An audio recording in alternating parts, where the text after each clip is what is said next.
in mind that what is capitalization table and how much equity they can allocate to their employees by way of ESOP. Sure. So I think before I take up this question, I'll first of all make this as a background that if you go to any investor for, say, pitching your idea, and having said that, I assume that you must have executed it to an extent, like you must have come up with at least a minimum viable product, which at least you can show to the investor, right? So that he can actually see what you have already executed.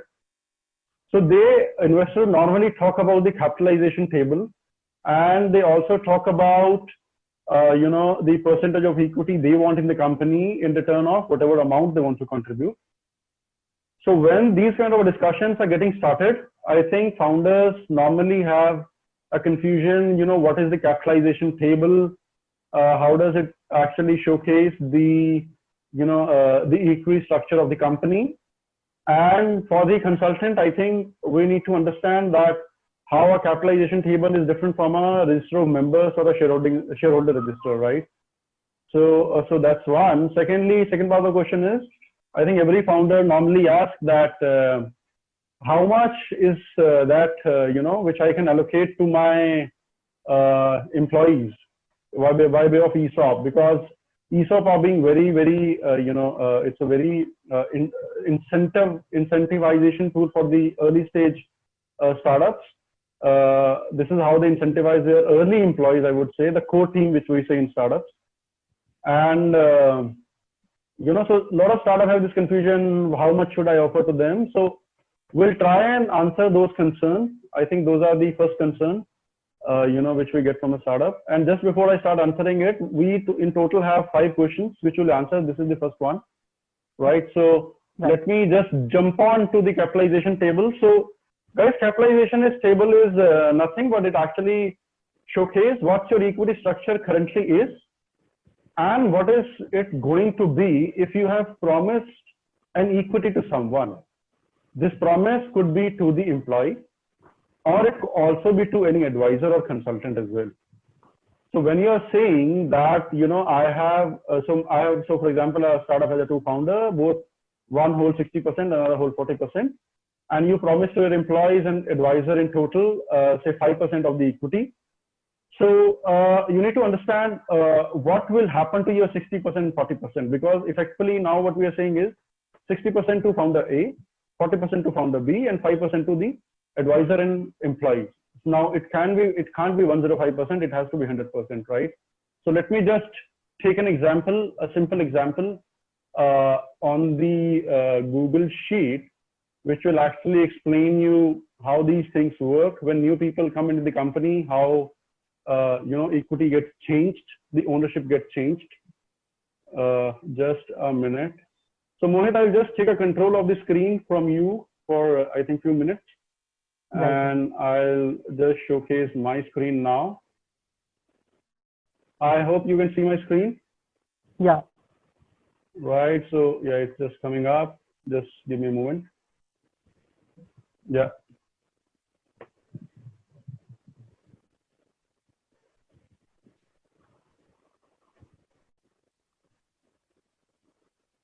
I think just a few seconds more. It's like internet is a bit slow. Yeah.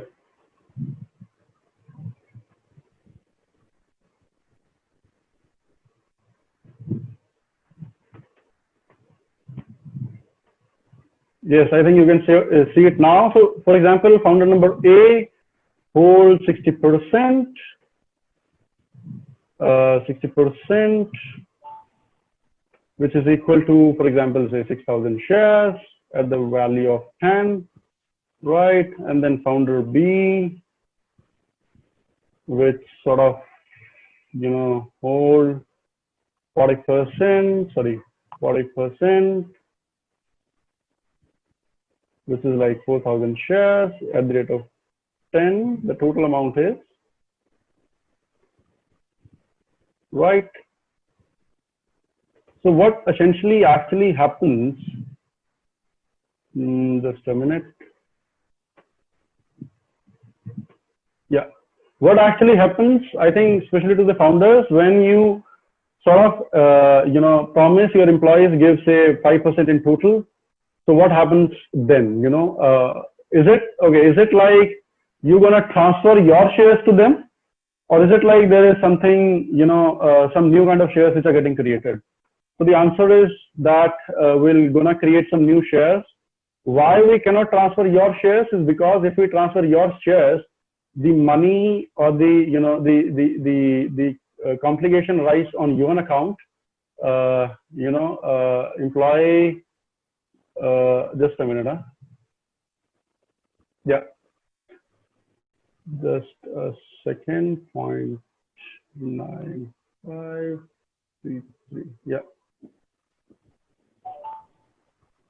Yeah. So in this case, what you will do, you will give just a minute, 10,000 divided by 0.95. Yeah. So 526 shares you give to your, it's like a promise of shares. It's not shares as such, it's a promise for shares. We call it ESOP if it is given to the employee, and if it is given to the advisor, we call it, advisory shares. As simple as that. So you still have 4,000 shares. Another person will have 6,000 shares. Now the total share become 10,526, and the percentages become like this. So this person has almost 5%. So now founder A and founder B both are getting diluted by 5%. Their 5% of the holding is getting diluted. So person who was holding 57%, now he is holding 57%. Sorry, person who was holding 60, now he is holding 57. And instead of 40, the another person is holding 68. And the remaining employees and the advisor, they are holding 5%. I think this is very much clear. So this is employees and advisors, right? So this is how it works, and this is what we call a cap table. So if you want to see a complicated cap table, I'll just, so Mohit, can you take the control of the sheet and of the screen, and then show the cap table, a complicated cap table to the audience? Yeah. Yeah.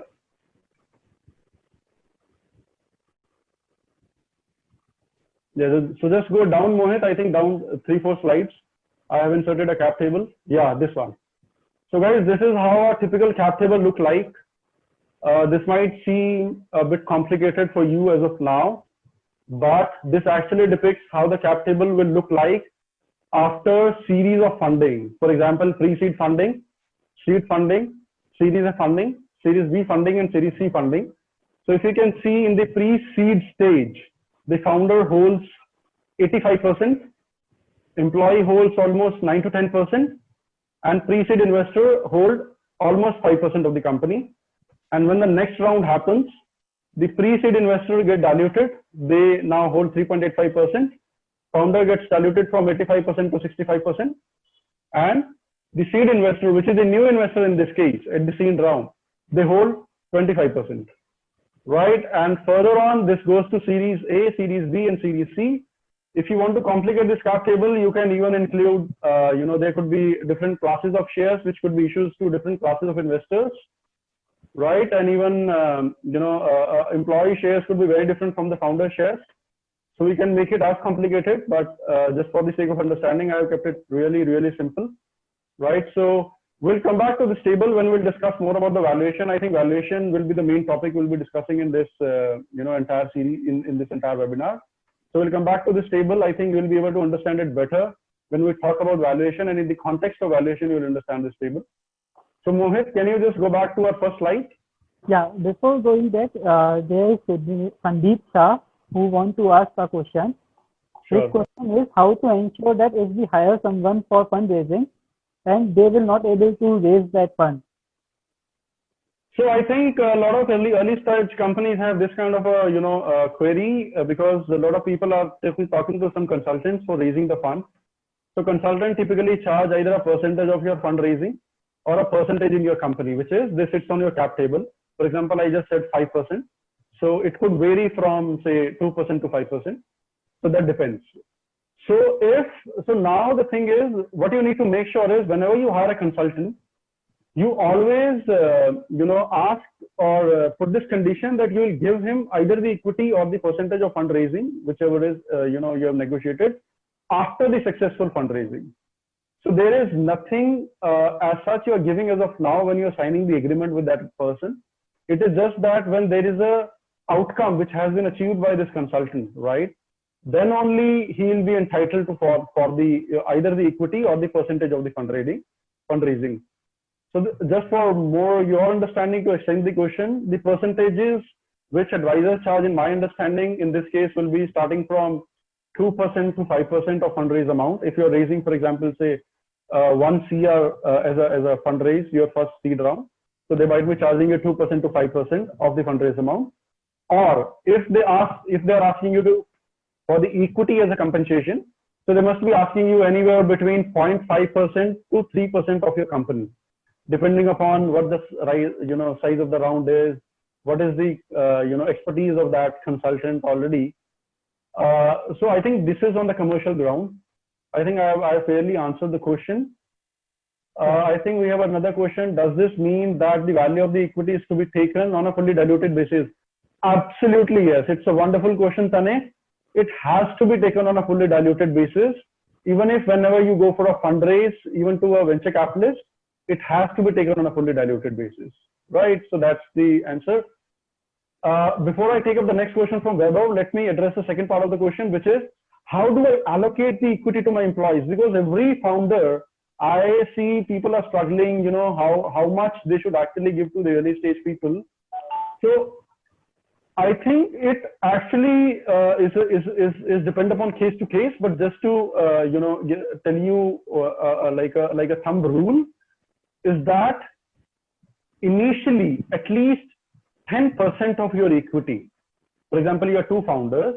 If you are 60 and 40, now you have to come down. 60% will come down to 54, and whomsoever 40%, he has to come down to say 36%. And the rest of 10% you have to give to your employees. Okay, at least keep an allocation for the 10%. It is not that you just give it on a day one. For example, if you're hiring somebody in the technology, you can give it as large as 3% to that person, because technology is almost the key component of any startup, right? If you're hiring somebody from say sales and marketing, you can give them 1%, right? But major chunk of the employee equity in the initial stages of the startup goes to the technology co-founder, technology employee, if you do not have the technology co-founder, right? Or anyone who is helping you with the low salary. They're taking low salary with you and they're putting up their time on the stake, so you can compensate them anywhere between 0.5%, 1% of your company, 2% of your company, 3% of your company, right? Depending upon how much value they expected to add. But overall, you have to allocate at least 10% for your employees, and rest 90% in whatever ratio can stays with 2 or 3 co-founders, in this case. And so I also have so Mohit, can you go to the next slide? Yeah. I have actually taken a case. It's a recent case of a company called Bharat Pay. You must have already been aware what Bharat Pay is, guys, right? And the valuation is almost USD $425 million. If you ask me in rupee, that is around roughly 3,000 crore rupees, right? So what they have in the ESOP pool, let's understand that and how they structure that ESOP pool. I'm not saying their current structure was the structure when they incorporated the company, not at all, right? But I think this will give us a good indication how the ESOP move on, when a company grows. So as of now, they have 6% of their entire total equity being allocated to employees. Okay, let me just correct my words. It could be 6% is the total pool. Out of total pool, there could be something which is already allocated and there could be something which is not yet allocated. For example, they might have allocated 2% and the balance, might just be, there for future allocation, right? Mohit, I just request you to keep adding people whenever they're requesting in the waiting room. Okay. Yeah. So 6% is the total, in the cap table, they have put it for the people. Now, what Bharat Pay would have been once they would have started, if now they have 6%, but that time when they would have started, they must be having anywhere between 12 to 15% of the total capital allocated for employees. And when you raise further rounds, even ESOP pool get diluted. So as of now, because they have raised, I think 6-7 rounds, BharatPe, I think that is where now that 10-15% has come down to 6%. Now their company policy is that all the employees get the ESOP with the appointment letter. That's a very, I would say, an open-ended policy. And I'm also not saying that this would have been their policy since the beginning. I don't think so, because in the beginning you just give it to the key employees, not to everyone. You know, whom you think they can, you'll stay longer for your company. Who have sacrificed salaries, you know, by joining hands with you. So, but now the policy is that they are giving ESOP to every employee along with the appointment letter, right?